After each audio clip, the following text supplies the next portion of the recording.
Our first application we're going to talk about is filling nail holes. As discussed earlier, we'll have four major applications we're going to talk about using DevCon Trim Bonder. They will be filling nail holes, filling gaps, laminating, and also filling joints. The nail hole application is probably the most common application you'll be using our product. AZEK's hotline has reported this is the #1 question they get asked: how do I fill nail holes?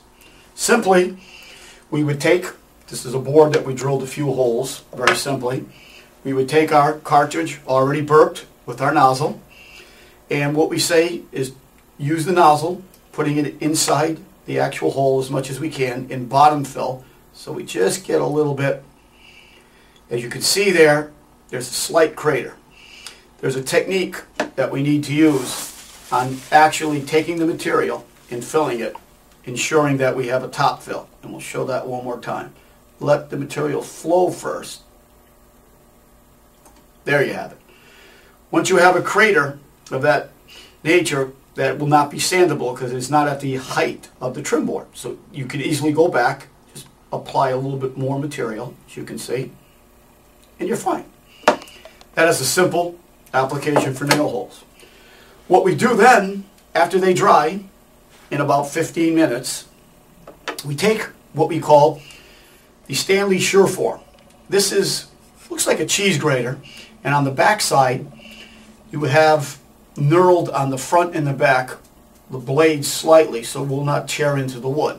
What happens, this goes across the actual trim board and actually takes down that adhesive very nicely. So it's very easy to use. This tool is used in the drywall industry, but it works great on our Trim Bonder product. Simply, you will take your board, put your finger right where you have the next area to sand, start, as you can see.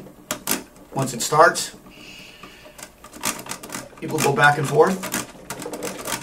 Get that going very smoothly, and then you can take down the nail hole very nicely. There's two different types. I did one earlier, which we'll show you, which was in this area, and one started.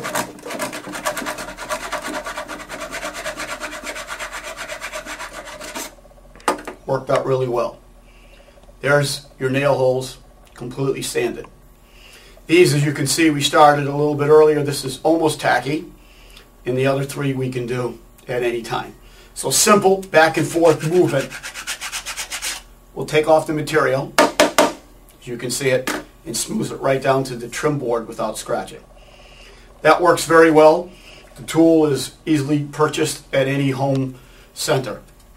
And that's how you do nail holes.